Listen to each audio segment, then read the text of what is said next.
Good afternoon and welcome, warm welcome today to our panel discussion on COP26 and the Arctic. My name is Stephanie Masson. I am from the Institute of Atmospheric and Earth System Research at University of Helsinki, and I will be your moderator today. We have three wonderful speakers today to talk about climate change and international discussion of climate change, and specifically in the Arctic. So I would like to first thank the University of Helsinki and the British Embassy in Helsinki for organizing and facilitating this open discussion today. We will open the event with the UK Ambassador to Finland, Mr. Tom Dodd, who will shortly be here to give his words. And then it will be followed by a pre-recorded video on UK in the Arctic and the upcoming COP26. Afterwards, it will be followed by a hybrid panel discussion where we will have one panelist here with me in a thin corner and two will be joining us remotely. So without further words, let's welcome His Excellency Mr. Tom Dodd to the stage.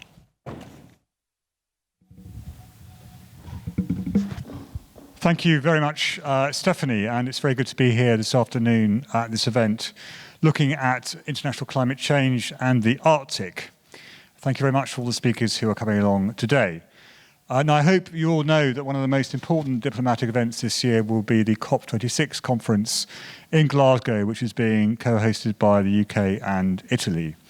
And one of the major themes we're looking at there are issues of sustainability and climate change. And very much we are drawing on some very good work done in the Nordics.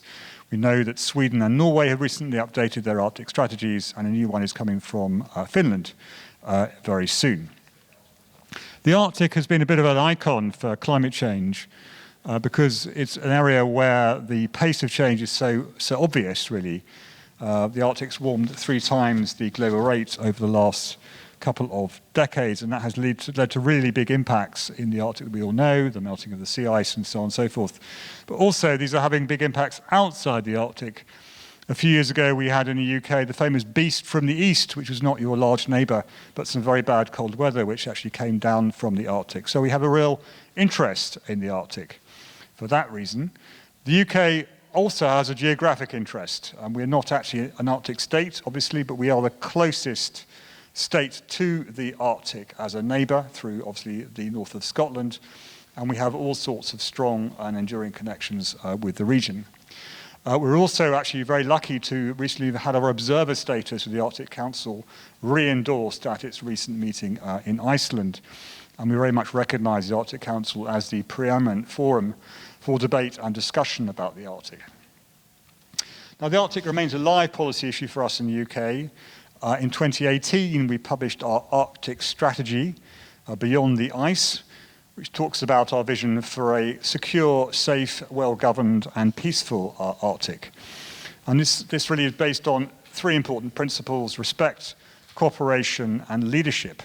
And they very much reflect the way in which we see the Arctic as an area of 8 states, but also one with a lot of indigenous populations who have rights and interests that must be respected and who are being very directly affected by climate change.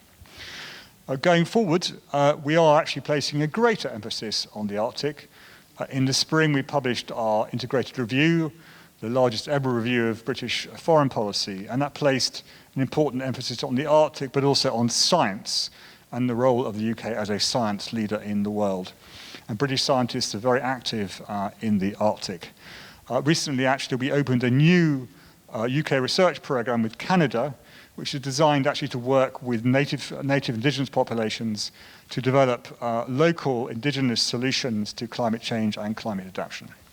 But on that point, I don't want to get in the way of the speakers, and we'll hand over to the video on COP26 and how we are going to take that forward with Arctic relevance. Thank you very much indeed, and have a good debate and a good afternoon. Goodbye. The United Kingdom is the Arctic's nearest neighbour, and we have a strong and enduring connection with the region. Changes in the Arctic environment affects the UK through global sea level rise, changes to our climate and weather patterns, and threats to our shared biodiversity. We are committed to helping to understand a changing Arctic through world-class science, protecting the Arctic's fragile environment, and promoting prosperity for those who live in the region in a sustainable and responsible manner. The UK shares in the vision for an Arctic that is safe, secure and peaceful. The UK has considerable scientific knowledge and technical expertise to offer, and with over 70 UK-based universities and research centres contributing to Arctic research. This year we celebrate the 30th anniversary of the UK's Arctic Research Station at Ny-Ålesund, Svalbard, and the commissioning of the new polar research ship, the Sir David Attenborough. Answering the biggest scientific questions about change in the Arctic requires international collaboration and cooperation. The UK is leading a multidisciplinary Changing Arctic Ocean programme, and we were delighted to work with the German Mosaic expedition, deploying 7 research teams on the polar stern in the Arctic. The UK is at the forefront of Arctic collaborative research, and we remain committed to maintaining this. With temperatures in the Arctic continuing to rise at more than twice the global average, understanding and raising awareness about the impacts of climate change on the Arctic is the current greatest priority. In the year that the UK and Italy will host the United Nations Frameworks Conventions on Climate Change's 26th Conference of the Parties in Glasgow, we continue to urge countries to come forward with ambitious nationally determined contributions that will help us mark a course to net zero emissions.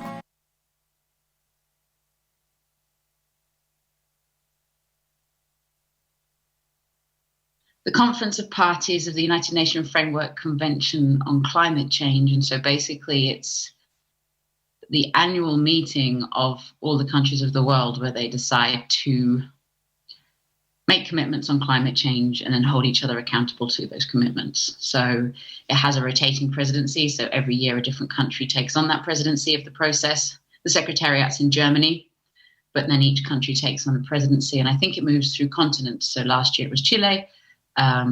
This year it's us, or last year and this year it's us, and then it will move on to the African continent next year. This year's the 26th annual summit, so giving it the name COP26, which will take place in Glasgow. The COP26 summit will bring parties together to accelerate action towards the goals of the climate agreement. More than 190 world leaders will be arriving in Scotland, and joining them will be tens of thousands of citizens, businesses, and government representatives for 12 days of talks. COP presidency objectives relate very closely to the Paris Agreement and the 3 pillars of the Paris Agreement. So they are mitigation, adaptation, finance, which are the pillars of the Paris Agreement. Plus then we've added collaboration. So that's to signal that we're taking an all of society approach, leave no one behind, make sure that everybody's part of the decision-making process. But also it relates to the fact that none of these problems can be solved alone. We want to secure net zero by mid-century and keep to the 1.5 degrees within reach. So countries are being asked to come forward with ambitious 2030 emissions reductions that align with reaching net zero by mid-century.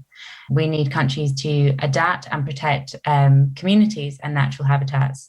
The climate is already changing and it will continue to change even as we reduce emissions, with sometimes quite devastating effects. So we need to work together to enable and encourage countries affected by climate change to protect and restore ecosystems. Developed countries must make good on their promise to mobilise at least 100 billion in climate finance. International financial institutions must also play their part in this. We can only rise to the challenges of the climate change, which often can feel quite insurmountable, by working together.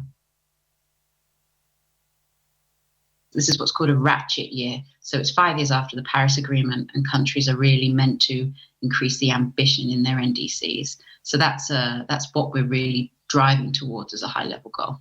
We're also keen to use the presidency to make step change that's lasting. So for us, it's about putting agreements in place and collaborations in place and different plurilateral, so multiple country partner processes that really mean we can't go back. That means that, we're never going to go back to the internal combustion engine, or we're never going to go back to coal. 26, which now feels quite long overdue, will champion inclusivity. We need to work together to tackle climate change and build resilient communities that can adapt to climate change and the challenges that it will bring in the future.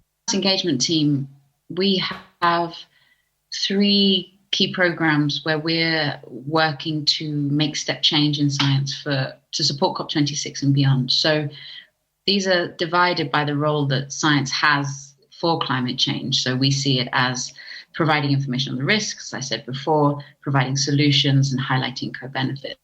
All academic disciplines have a role to play in terms of climate action. And there's often a focus on engineering, on natural sciences, on innovation and tech solutions. But for me, the social and political understanding of why we do things, why we don't do things, and how we can actually achieve rapid societal change are just as important to me. We're co-producing a call to action. So it's a briefing for the academic community on the COP goals and areas where academics can be useful and where they can bring their knowledge to have most effect. As stewards of 80% of the world's remaining biodiversity, Indigenous peoples are leaders in developing nature-based, resilient and effective solutions to climate change through their knowledge and innovations and technologies and spiritual values. That is why it's really important to embed Indigenous perspectives across climate change policy, ensuring that engagement with Indigenous people is a process rather than an outcome. We work closely with the International Indigenous Peoples Forum on Climate Change to shape events ahead of COP26 in Glasgow. We also need to create space for delegates to listen to Indigenous people and their wisdom. So in the run-up to COP26, the UK presidency is co-facilitating regional events with Indigenous people to discuss implementing nature-based solutions at scale. Weaving Indigenous knowledge and Western science has some notable success stories, such as protecting tropical rainforests in Latin America, to using Indigenous fire management to reduce greenhouse gas emissions in Australia. So the recent partnership between the UK, Canada and Inuit researchers on changing Arctic will build on these successes. And most importantly, by weaving Indigenous knowledge and Western science, we can learn how to value and respect everyone's contributions equally. What happens in the remote polar regions affects every person on the planet through interrelated and quite complex systems on our Earth. Therefore, we need to keep the polar regions in the forefront of our minds during COP26. It is not only vital that we secure net zero emissions by mid-century for those polar regions and the Indigenous communities that are living in them, but we need to understand how these communities will be affected in the interim, including impacts to livelihoods, so that we know the best ways in which we can support them in adapting to climate change and building resilient communities that still have their right to self-determination. I think it's wrong to see the polar regions at the margins, right? They're basically at the centre of the world. It's just a different centre of the world depending on where the map is. And so, I think they're crucial. Polar regions are crucial to the response.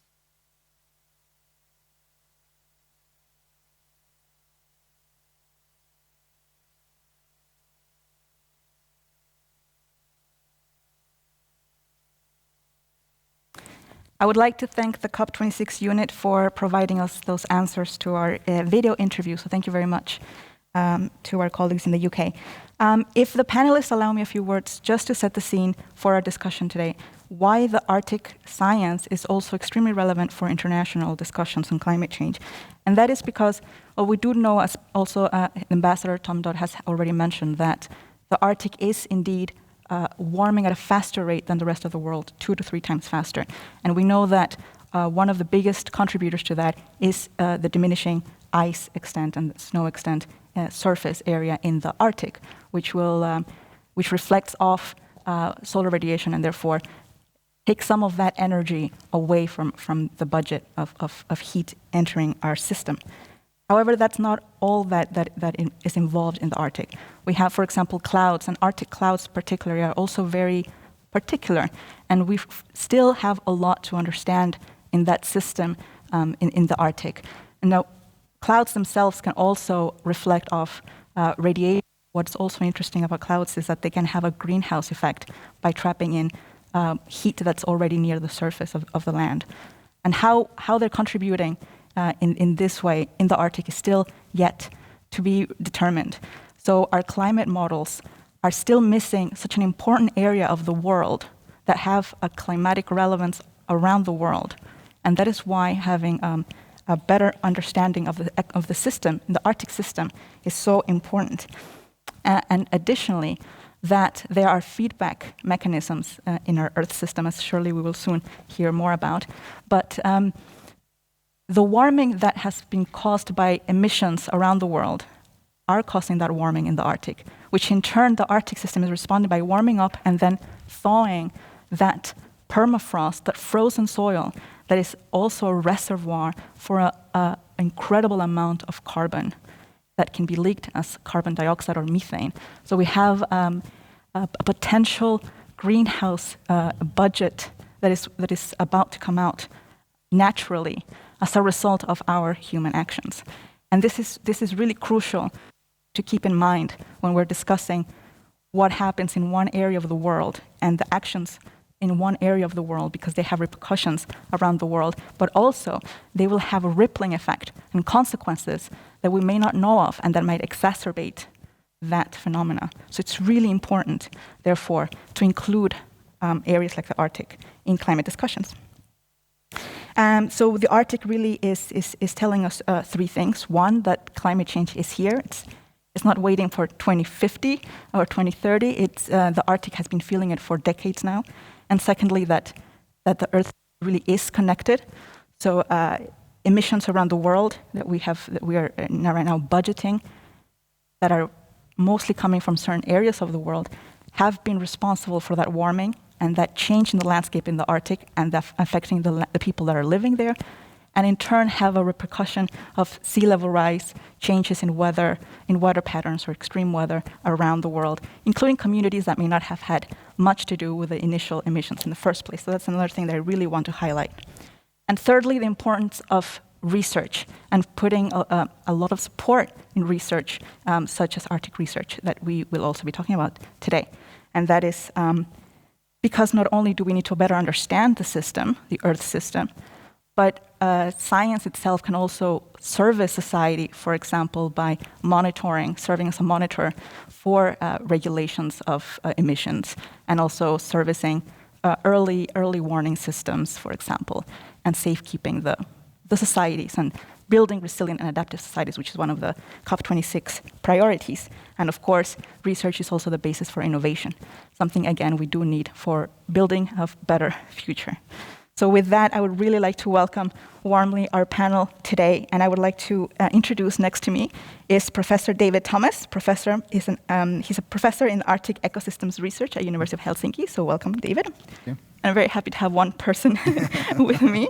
And online, we have Ms. Nina Brander, Secretary General of the Arctic Advisory Board, Strategy Department from the Prime Minister's Office. So Nina, welcome very much. Thank you very much. Good afternoon.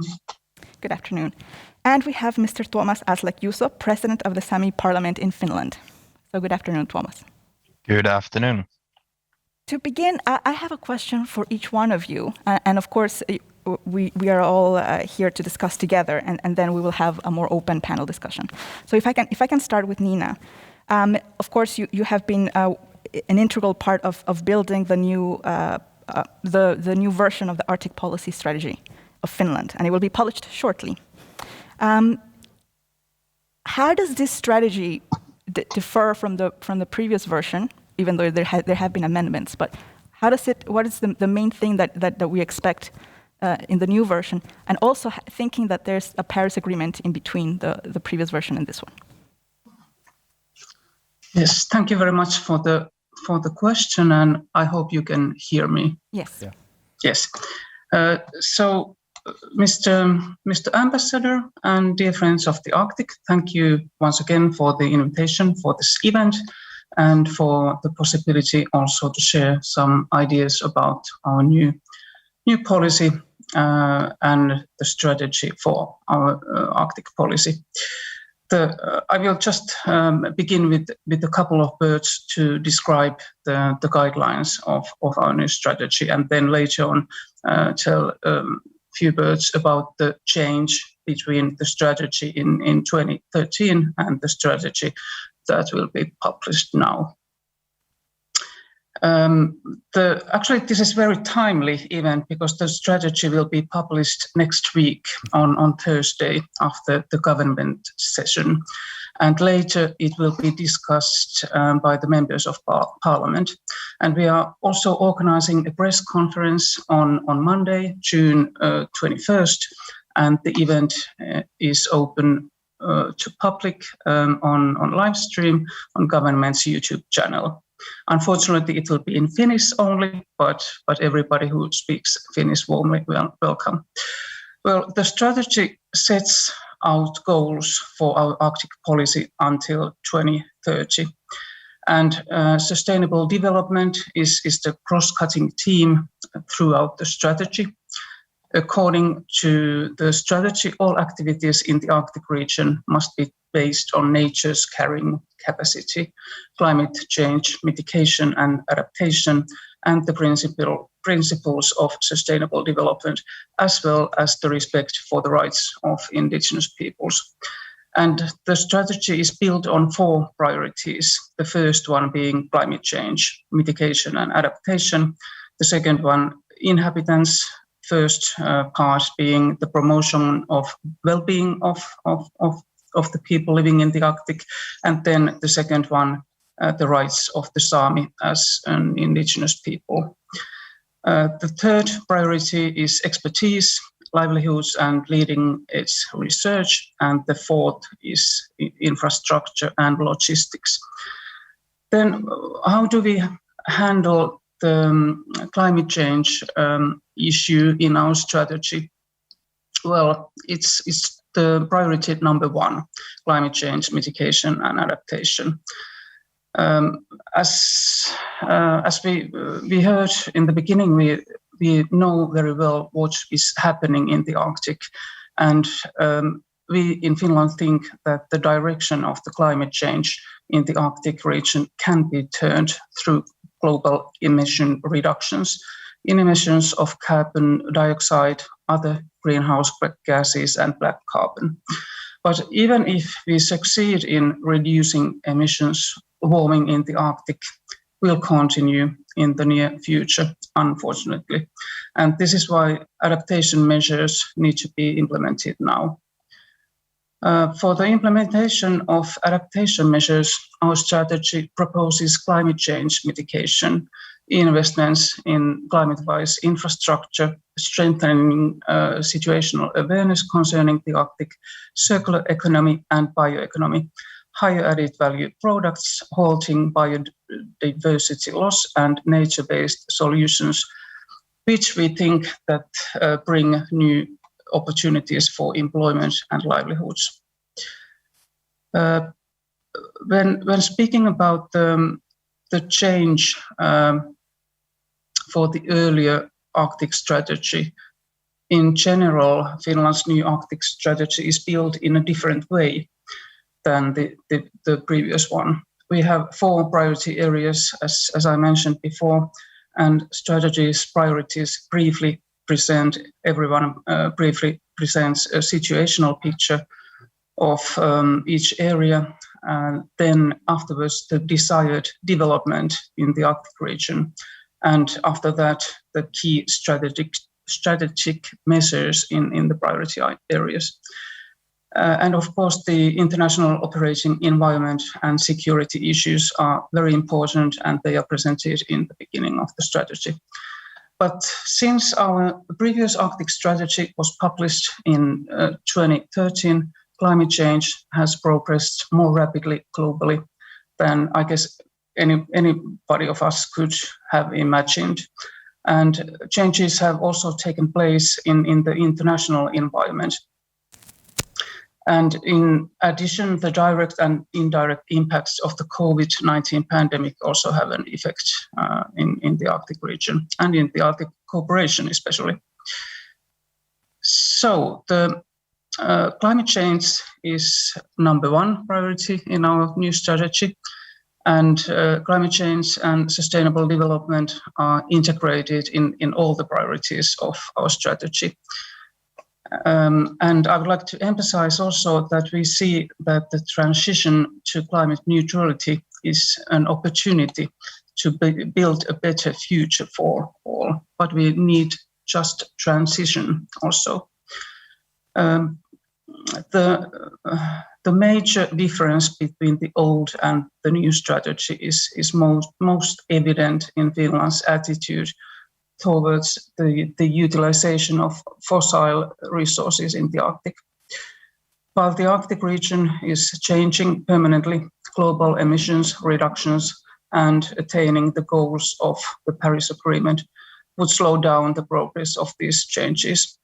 According to our strategy, the opening up of new fossil reserves in Arctic conditions is opposite with attaining the targets of the Paris Agreement and associated with economic uncertainties and risks.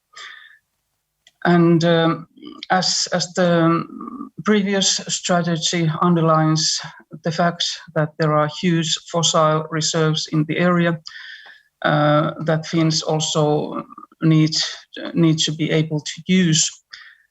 There's a big difference now, because now we think that the opening of new fossil resources in Arctic conditions conflicts with the achievement of the goals of the Paris Climate Agreement. There is also no longer any reference, for example, to the construction of the Arctic Railroad. This is a big difference also. Thank you. This is just to begin. Thank you very much, Nina. To continue, Tuomas, welcome to the floor. Now, one of the included in the strategy that Nina just mentioned was moving towards more nature-based solutions. You are the president of the Sami Parliament. What are the priorities that you are looking for when in climate change talks, and how can we learn from traditional knowledge and adaptive methods that you may contribute to this world discussion on how to move towards a sustainable Arctic? Well, thank you for the question, and it's good to be part of this discussion today, and thank you for the organizers on inviting me here. Climate change, of course, is a big question for the indigenous peoples overall, also in the Arctic, and also for the Sami people. I think in our question, it is a question how we can adapt to different changes that are happening in our nature. Our traditional livelihoods are really much tied to the nature, and nature-based solutions there are really much needed for catering the opportunities for us to continue our traditional livelihoods and our culture in ways that we see the future as we want. I think that there has been some steps taken in the international framework and in the COP frameworks and the convention on the UNFCCC on getting the platforms in place, how the indigenous knowledge can help the global world on moving forward and maybe rethinking their approaches on how to live and how to make decisions and how to work with societal development as the current, let's say, Western world's methods have taken us into a situation where we are discussing about the future of the world. The adaptation part is really much important. I am hopeful that for example, the Arctic strategy drafted here in Finland hopefully is going to be decided in ways that enhance the Sami's ability to adapt and work with climate change field. I think it's important to understand that indigenous peoples needs the opportunities and resources to find their own solutions on how to adapt to different situations that we have in the world and in the Arctic. We have the utmost highest knowledges of snow. We have experiences from thousands of years how we can work with the snow. And we do see that the changes currently happening towards snow are happening quite fast. Traditional knowledge is not fully the solution. We have to adapt to the situations as our traditional knowledge, the weather patterns and signs that we are reading from the nature might or are changing so rapidly that our traditional knowledge is not fully complying to that pace. But having the opportunities to look more thoroughly and as a collective how we can adapt, it's important. And in the Arctic strategy draft, there is the proposal on establishing a Sami climate panel. That in our proposal has meant that the Samis would be able to study and gather information over the years continuously on how the adaptation can be done. Because we do lack this kind of efforts, as for example, the Sami parliaments have been for a long time quite under-resourced. So we don't have the current capacities in place to make that work. We notice many times that the Western society also doesn't maybe come from the points that we are needing the knowledge to. And this is really much important. But I think what we can teach to the different societies and maybe societies living in the Arctic is that our way of using land and areas has been done in ways that or with principles that it does not leave marks to the nature. And this is again one issue that can be helpful for the climate change talks and considerations, but also to the biodiversity loss that is really much heavily linked to the climate change. Thank you. Thank you very much. And now coming here next to me, Professor David Thomas. You started your new position in November, but you have been in Finland many times, including from your PhD studies. And your work is on Arctic ecology, and you have just published a book about this. Based on your experience in the Arctic and your travels to the Arctic, actually to both poles, but let's focus on the north. How is this landscape changing? How has it been changing along your career, and what are your thoughts about this? Thanks for the question. So I started going to the Arctic in the early 1990s when I was working in the Alfred Wegener Institute in Germany, and we used to go to study sea ice in the Fram Strait. And there, the whole dogma about what we studied as sea ice scientists was that there was a big part of the sea ice in the Arctic was there for many, many years. We called it multi-year ice. So, of course, sea ice formed and then melted again in the summer, and that's always been the case. But there was a big tranche of the Arctic that was covered by very thick, very impressive landscapes of ice that would last 4, 5, 6, even more seasons. And of course, the fundamental change that has happened in my research career since the early 90s is that multi-year ice is not there anymore, or there's very, very little of it left. And the seasonal dynamics of the sea ice in the Arctic has completely changed. So not only do we not have we don't no longer have that old ice there, but the ice starts melting quicker each year and starts forming later each year. And so the ice, as you actually said in your introduction as well, there is less ice there. It's less thick. There's very much less volume of ice, and that is by far the biggest thing that has impacted on my research as well. But of course, again, it's been mentioned several times already today, the thawing of permafrost. It wasn't really on the agenda when I started in the early 90s, and that's having huge implications, not just for the transfer of carbon, as you rightly pointed out, but also for infrastructure that are built on permafrost. I mean, there's whole communities that built buildings on permafrost, and they're collapsing. So that permafrost issue just wasn't really there when I started, and then is now is a huge issue. the implications for coastal erosion that were going on completely changed the dynamics. Of course, you've always had areas where coastal erosion has been important in Arctic coast, but it's very much bigger now. The change in seasons, the phenology, the dynamics, is, things are happening earlier and stopping later because of the changed seasonality. And this is impacting everything from animal bird migrations through to the kinds of species that are able to live in the Arctic. I'm talking in particular about the ocean because that's what I know most about. But different species are being found in the Arctic that weren't there in the 1990s, and they're able to, and that is predicted to change more and more.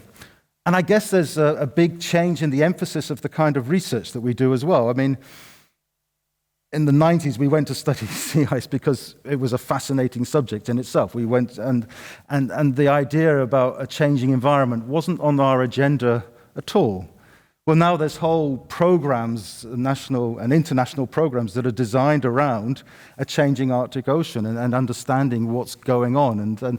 And I guess it's changed the emphasis of the research that needs to be done.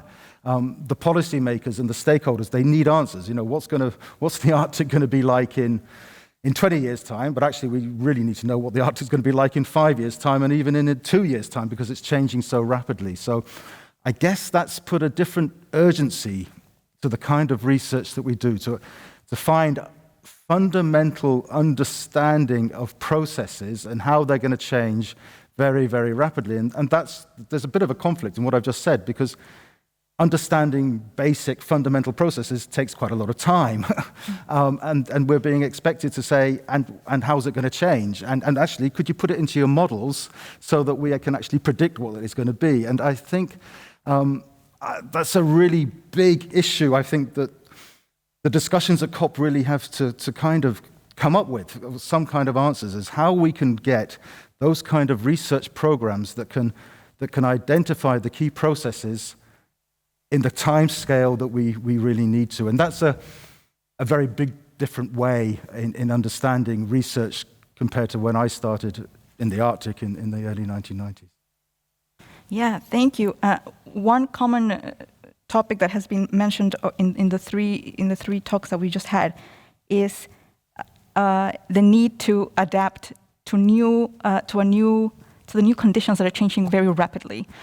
Thomas, you mentioned that traditional knowledge is also having to try to keep up with a very, very rapidly changing environment, with science needing to give solutions quickly, but science takes time, and we're seeing priorities shift. And of course, the Arctic strategy needs to be revised because we have new knowledge and we have new priorities.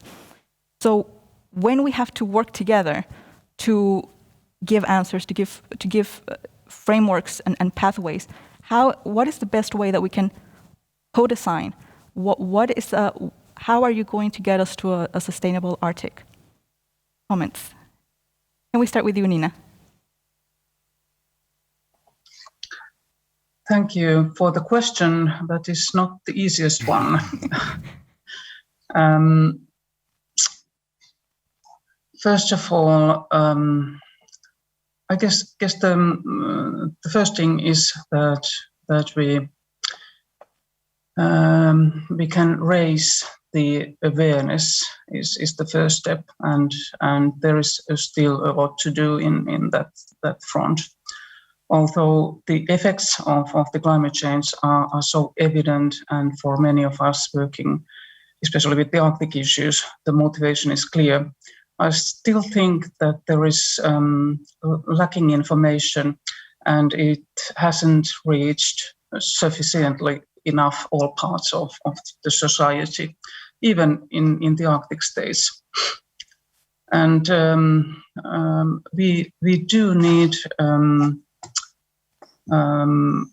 research and the timely research and also a research that serves timely decisions for the policymakers. And I guess this is the biggest issue that we must focus on. This is also presented in our new strategy. Thank you. Thank you. Thomas, would you like to contribute? Thank you. I think that Nina has a point there with building more acceptance to the fact that we need to change our habits. I think that the efforts of realizing that our economical structures, our life structures, societal structures need to change, and there isn't enough acceptance to that. Mm-hmm. We do see it in a country like in Finland, where in the end the Finnish contributions to the world are maybe the most ambitious ones. Mm-hmm. Still, we in these kind of situations we do need that, and I see that in the societal discussion there are negligence and not accepting these facts as they are. But what I think also is important that is a point that we need to really think the right phrase-based approach also in the whole global setting. I think that the negotiations happening in the UNFCCC and in COP are really crucial on also recognizing the human rights aspect. It's sometimes quite interesting to hear that there are a lot of willingness to learn and hear from indigenous peoples solutions and models how to build adaptations, because we have been adapting quite a lot due to the fact that nation states have been pushing our realities to the extreme. But then again, when in those discussions, then in the climate accord and in couple of last COPs, there is a clear negligence on accepting human rights as part of the solution of working within the climate change. And now there are countries that are willing to push for it, and there are countries that are really against it. But to me, it seems to be becoming more of a theatrical stage, where states are playing time and playing different views, but there isn't a kind of hard push on recognizing the rights of, for example, indigenous peoples. Because we do see, though, and these facts have been recognized by the scientific society in the world, that we see that biodiversity is the most protected in the lands of indigenous peoples, and indigenous peoples' ways of living and habits are more kind of tied to the area, so they are more self-sufficient if they are and having the possibilities to continue their ways of lives. Now, the biggest question comes to the economical structure. We do have a structure where capitalistic approaches are still in utmost fullest implementation. And we do, as a global world, use a lot of resources, whether they are resources from the mining scales or plastic or whatever. And in order to make real change, the leaderships in the world needs to be authentically ready to make change, not just touch upon small issues there and there. So I think that the COP negotiations in that sense are really in a crucial place on moving the world towards a correct direction. And for example, maybe like the examples of Finland of putting the targets enough high, it can be shared also, where other states in the world, not in my understanding, have not yet put that kind of ambitious processes in place. Everybody are talking about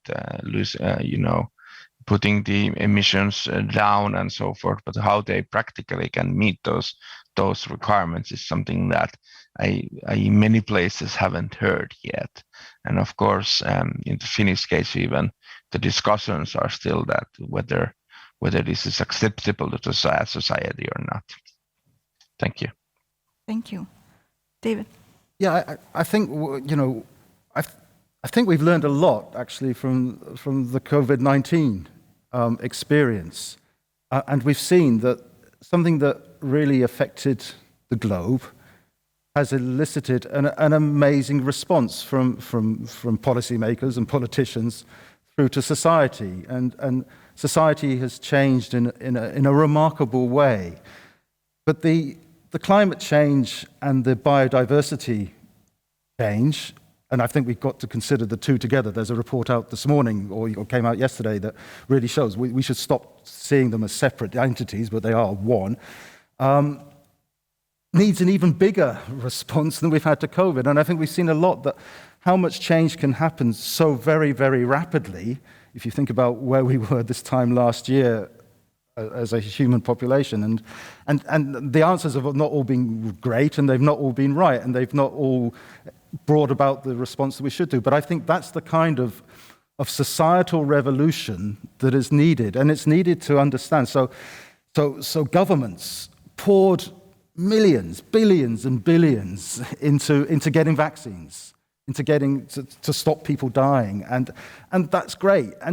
And the climate and the biodiversity crisis that we're in, that is so prevalent and so exaggerated in the Arctic, and is taking place at a rate that's faster than anywhere else, is in a sense of a similar kind of magnitude, and it is going to need that response by brave, and I'm really brave politicians and brave societies to say we've got to do something really dramatic here, and as dramatic as the whole COVID thing was, and continues to be, and I think that's the kind of response that is necessary. COVID has been dreadful, absolutely dreadful, but the consequences of not arresting climate change and biodiversity change are going to be far, far more dreadful. And that, I think, is the crux. And, those are the kind of messages that you hope are going to be ringing loud and clear from COP. They were in Paris, but quite rightly, people are going to say, what is changing? What practically is actually going to change? Something practical changed to bring COVID under, to try and harness COVID and to stop its progress. And we need those kind of changes. So I think we need radical societal change, and that is big, and that is really big for governments to get hold of. And one of the reasons I moved to Finland in November was because I really believe there's a different outlook here, and I really believe that bigger changes are possible, and we need to learn from those experiences. Thank you. You just mentioned specifically the role of Finland, or the stance of Finland, which was also mentioned by Thomas. And of course, the COVID has had very immediate consequences to our lives, and that's why we have been able to react more. But then with the climate, that is a longer process and what seems like a more remote or far in the future, which is not, phenomena. How do we get that leadership that is needed, and how does Finland act as a role model, as a Nordic country, as an EU country, as an Arctic nation, to push forward other countries, other Arctic nations, but also in international platforms like the COP, to act and not only say? Can we start again with Nina? Thank you very much. Well, the objective of the strategy and our current Arctic policy is to highlight Finland as an Arctic country and as an entire Arctic country. Finland's Arctic interests and Arctic expertise affect the whole country. And on the other hand, Finland's... Nina, if we cannot hear you. Oh, sorry. Yes. I begin again. Yes, thank you. Thank you. So the objective of the strategy and our current Arctic policy is to highlight Finland as an Arctic country, and this means the whole of Finland as an Arctic country, because Finland's Arctic interests and Arctic expertise affect the whole country. And on the other hand, Finland's Arcticness supports and strengthens Finland's international Arctic country brand in international contexts. But as we are an Arctic country, and I think that nobody cannot that deny, Finland wishes also to emphasize the perspective of Arctic inhabitants, and this can be seen in our new strategy also, because they need possibilities and chances to live in the Arctic, because there are also people living in the Arctic, not just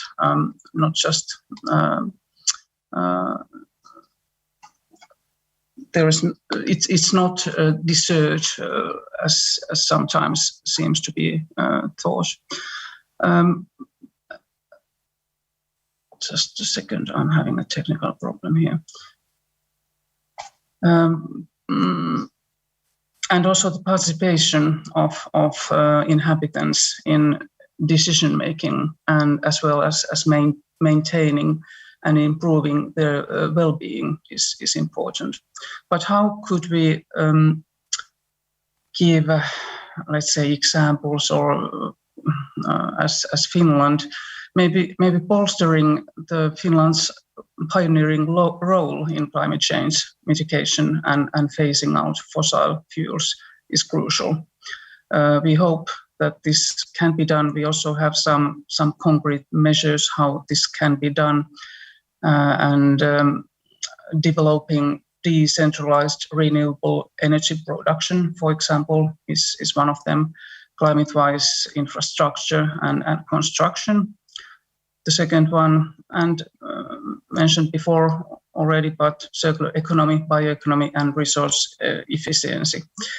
And by expanding the network of carbon neutral municipalities and taking into account the conditions and impacts of the Arctic and sparsely populated areas, maybe these are some examples that, if we want to, as Finland,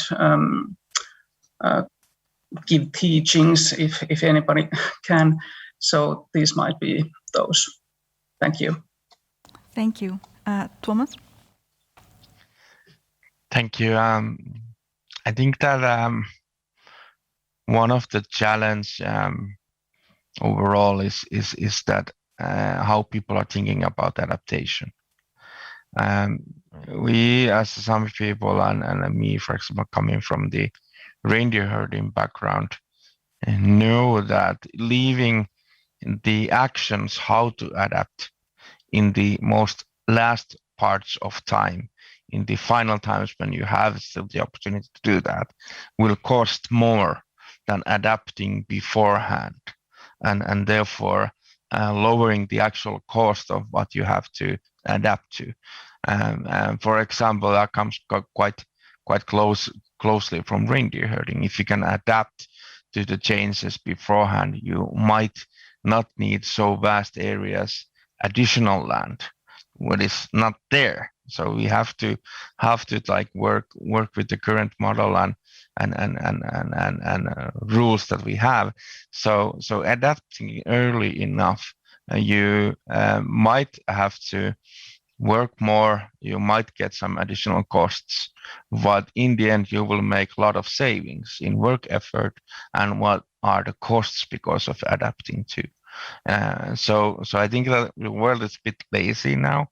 People are expecting that, well, we are people, we will find a solution in the end. But the cost by reacting late will be most definitely more expensive, more resources needing, and more time taking than the faster adaptational efforts to do right now. Therefore, the COP, therefore the the efforts by individual nation states are really important to be done right now. And there, for example, Finland, by announcing to work towards being a fossil fuel free country in the future, is crucial to show example. But the problem lies a bit with a lot of the other states too. Whether Finland has listened some of the experiences of Sami or not, I'm not so certain about it. But still, here, Finnish people are quite well known of being hardworking people. So maybe the laziness in the world is not a big problem here. But how do we change that and get the understanding of the situation towards USA, China, Russia, and even in EU, you have a lot of countries that have still strategies not in place. Thank you. Thank you. David, would you like to add something? Yeah, I mean, I think, how do we make it more pertinent and more real? I guess we need to. I guess there's a tiredness of society, isn't there, to bad news stories, and global climate change and biodiversity loss are long-term bad news stories for society to hear, especially coming in, as alluded to earlier, from but I guess it's getting over that sense of urgency, and that if we're not going to do something quick, and I think Finland's ideally placed for doing that, in that has brilliant researchers, and also is internationally so well connected in research consortia. And I guess that is, I think, a really powerful tool for Finland, the Nordics, and further afield, and the whole idea of New Horizon programs within the EU as well. I just think there needs to be a concentration of effort, and I think. You would say, I would say this, wouldn't you? I'm a researcher, but I think governments need to concentrate their efforts and actually concentrate more resources. Again, you would say, I would say that, to actually enable long-term programs to gain momentum. So one of the big problems of programs looking at things like Arctic climate change is that they run for 3, if you're lucky, 5 years. And just as they're gaining a momentum, they're stopped and something else changes. And I think what we really need for international effort is to bring some really big programs that are going to continue for the next 10 or plan to continue for the next 10 to 20 years. I know it's difficult and there's lots of pulls on time, but I think these issues are so fundamentally big for society. I think there needs to be these big program activities by international governments saying, we're going to actually put a lot of money into this. It's the equivalent, if you like, of building vaccines for pandemics. I think we're on that kind of scale of effort that is needed. And stemming from what you've just mentioned, and also linking with Finnish leadership, education is one of the things that Finland is such a trailblazer for. Finland is well renowned for its education. This is why a Mexican is here, sitting here with you. But do we need perhaps to adapt the way we educate, especially the new generation? Tuomas, you're, I believe, the youngest member to be elected to the Sami parliament, for example. And you're mentioning that we tend to leave adaptation at the very end. Could we perhaps start re-educating our minds already from school, and we view then institutions, academic institutions, as a very crucial aspect to getting us to where we want to go? Who would like to start? Do we want to change the order? Tuomas, yes. I can start. I think that is part of the awareness raising methods that could be considered. But in the end, that needs political will, political decision makers to make decisions. I'm not so certain that in the world there is that much of will and maybe realism to start those efforts right now. But I do think that the education system in each of the countries is crucial because that builds the understanding of society, and of course it is a tool of power. For example, what we as the Sami people have felt quite a long time as giving education and giving information is way of also dictating how the society wants to see issues also. So definitely education is crucial, building understanding on societies, on the situation where we are. But the results of that will be happening maybe in 30, 40 years when majority of those individuals are decision makers. And we don't have that time to wait. Thank you. Thank you. Nina? Thank you. We do all agree that we have high-level research and education in Finland, and it's one of the priorities also, the high-level research in our strategy. But what enables a level of research in the toppest level is to my mind equal access to both basic and secondary level education. And in remote regions, this plays a key role in creating also sustainable development and building the resilience of Arctic communities. And it also opens the doors to secondary, but then also the higher education that we always seem to emphasize, but we need to have the basic and secondary level also in a high level.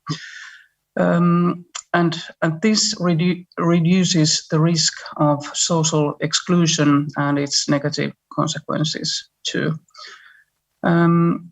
Enabling distance learning at all levels in the Arctic region of education is important for the vitality of the Arctic region, and this has been seen during the COVID pandemic especially.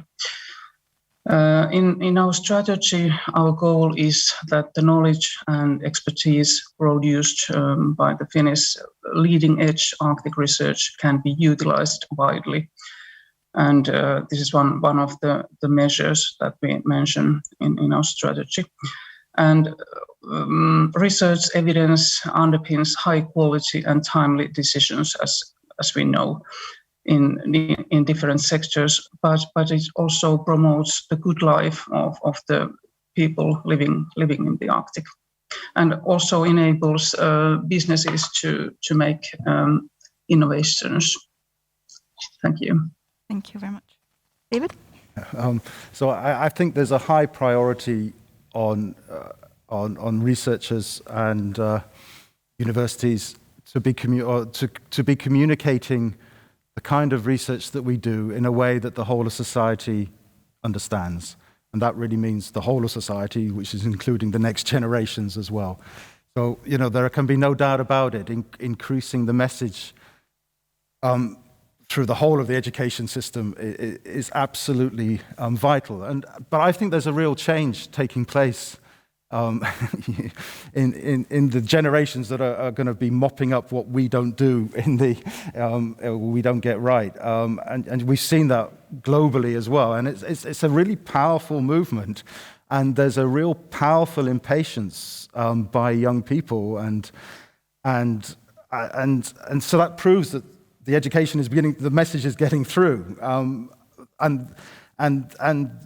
we're being challenged, and governments are being challenged. Well, what are you going to do about it? We're the ones that are going to suffer. What are you going to do about it to make it right now? And I think that's where we're going to see that very much in COP26. I mean, that's going to be a message that young people really bring forward very powerfully, and so they should do. They should be challenging us now to make the changes.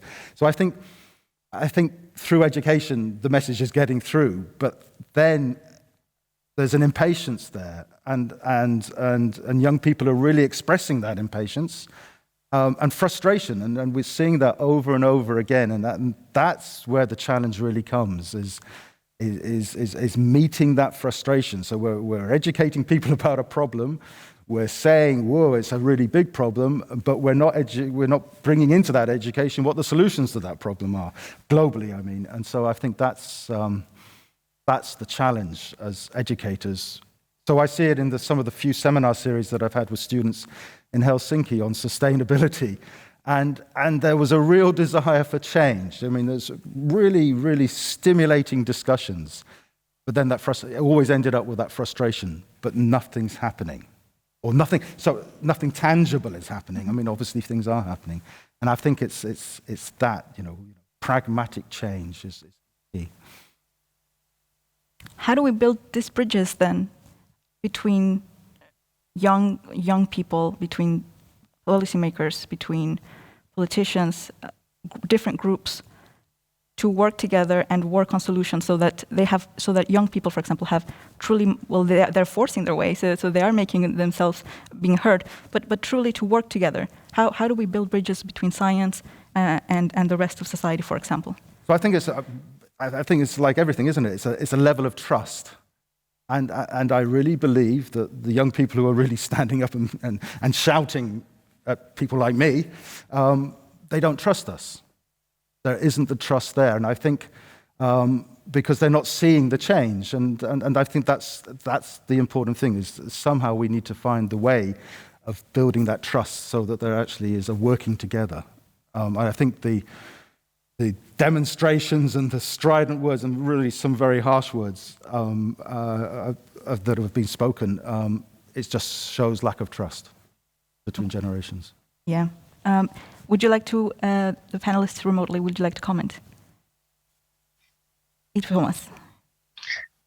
And it's very much true that the younger generation is pushing the message forward, but I hate to say it, but I'm more of a maybe realistic also, not maybe being any more a young one, but not so long ago I went out of that definition.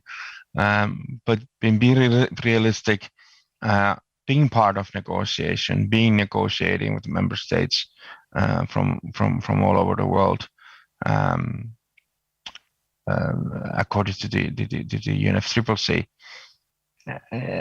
I do though see that some of the approaches there are not much of listening.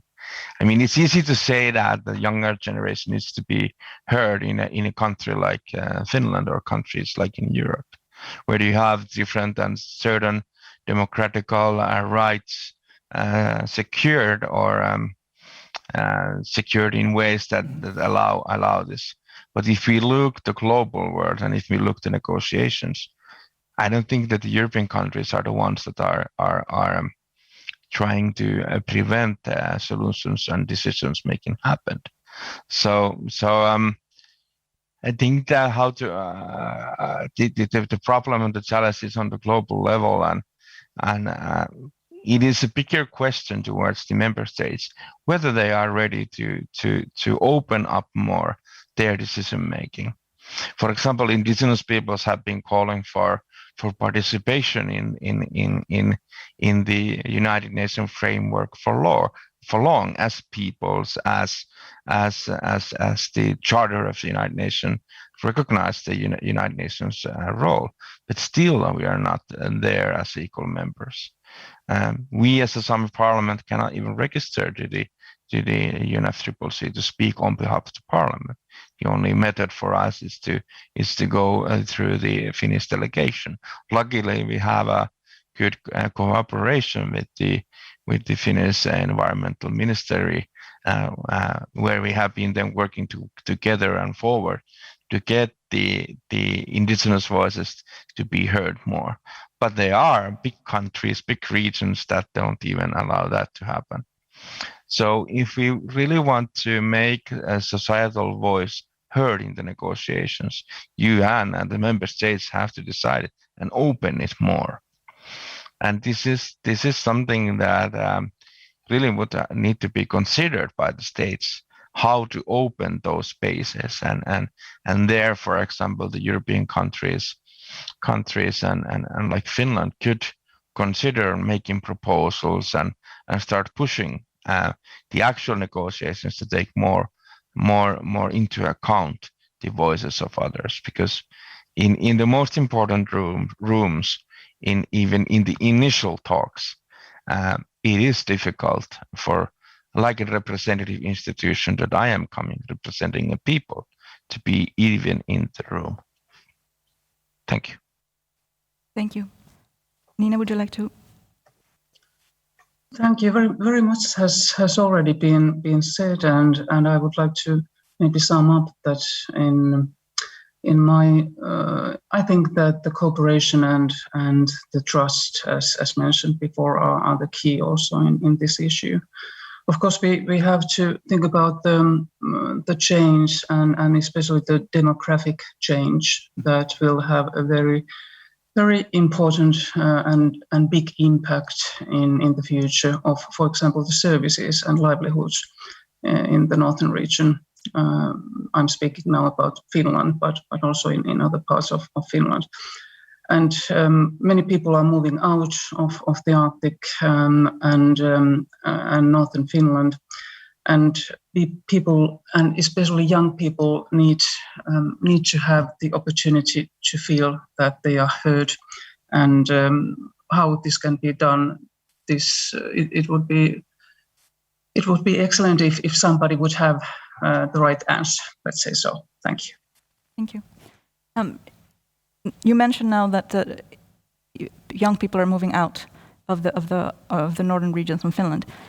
As we move to develop the Arctic sustainably, can it be a model for international cooperation, for sustainable development, for growing a region in the best possible sustainable way? And through that collaboration, and through, for example, there's already research, international research networks, mobility, education mobility across the Arctic region. Can it serve as a model of how things can be done together? And of course, we have been talking about the negative effects of climate change, but there's also this possibility of the Arctic could it become a more hopeful future hub of possibilities? Am I being too positive in that sense? What are your thoughts? Nina, please. Yes, thank you. Maybe one thing that I would like to point out is also the as we have the three, let's say, major focuses on in the Arctic policy, that's being people, peace, and climate.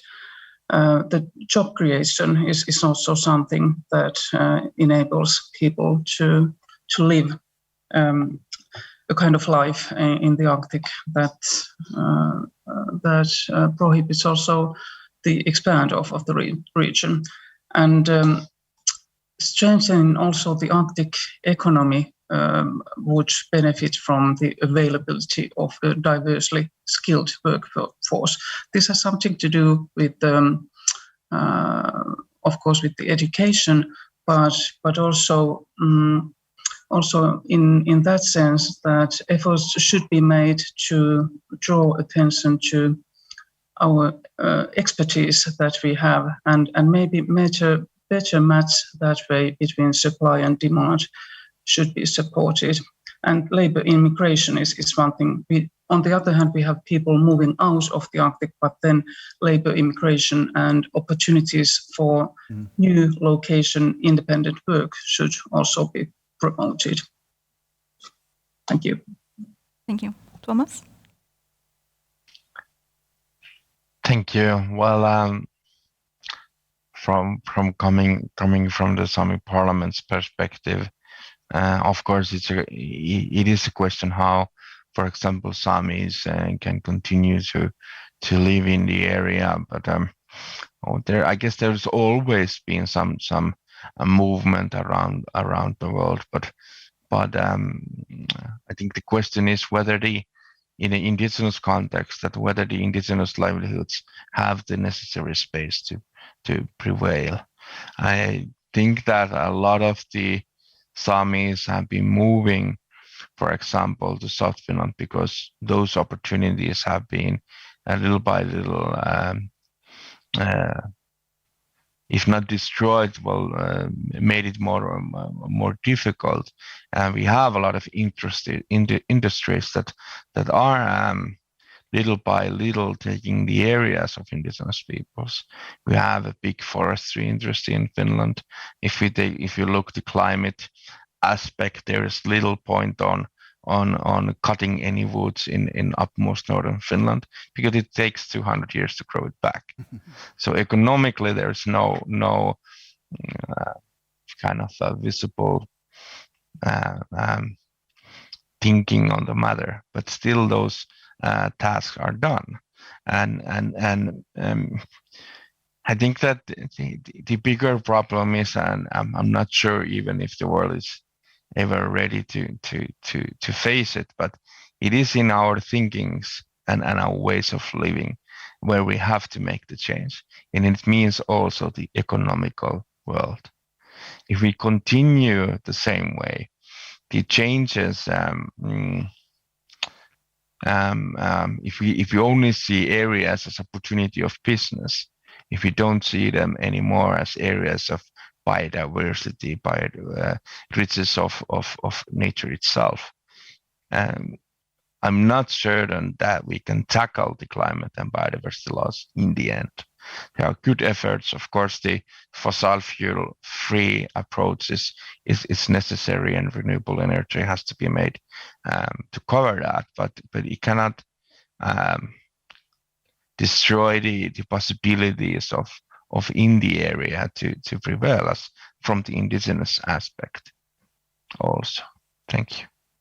Thank you, David. Yeah, I mean, so whatever happens and whatever changes take place. There are going to be changed opportunities in the Arctic region. I mean, that's by default what is happening, or what has happened, and what is going to continue to happen. I mean, I guess the hope is that the right management of those changed opportunities, and this is what Tuomas was just saying, I guess, but just in slightly different words, is realized in a way sympathetically, but also sustainably. And you do hope that, I mean, you're right. Are you being too optimistic or bringing too much of a positive spin in? And you're not, because, and I think it's important that we realize that it is changed and it will change more, but there are opportunities that are being opened up, and it's just capturing those, not the ones that can be exploited for monetary gain immediately. I'm not saying, we all know about, the oil and the elements and everything else. That's not what I'm talking about. There are other opportunities that are there. And the example was a great one. Don't start cutting down trees that take 200 years to grow back. I mean, not sensible, but there will be sensible opportunities that open up that hopefully will bring people into the area and will enhance the economies of those areas as well. So but again, it's got to be done sensitively and astutely as well. Yeah. Thank you very much. Now, as we're running out of time, I will briefly share with you some audience questions. The first one's for Nina. Ms. Brander, how would you describe the presence of lobbyists in decision-making processes among the Arctic countries? As a person who is far from politics, I sometimes can't help but imagine that fossil fuel companies still have an influence that is hard to overthrow. So what would be your opinion or knowledge about this? Thank you for the question. Of course, let's say that there are different interests when speaking about the various stakeholders and concerning the Arctic. But in my point of view, and I'm now speaking about the Finnish perspective, in Finland, the situation is different from many other Arctic countries. I think that the majority of us agrees that the warming of the Arctic only provides short-term opportunity for economic exploitation in the region. And with this kept in mind, economic exploitation of the Arctic for the production of fossil energy, for example, appears to be also contradictory and partly short-sighted goal. And I'm quite sure that there are, if we speak about lobbyists, so of course I would like to know precisely which ones are spoken about, but speaking about the businesses and the companies, so I'm quite confident that the companies also understand that the use of fossil fuels is not a good business in the long term. I hope this answered the question. Thank you.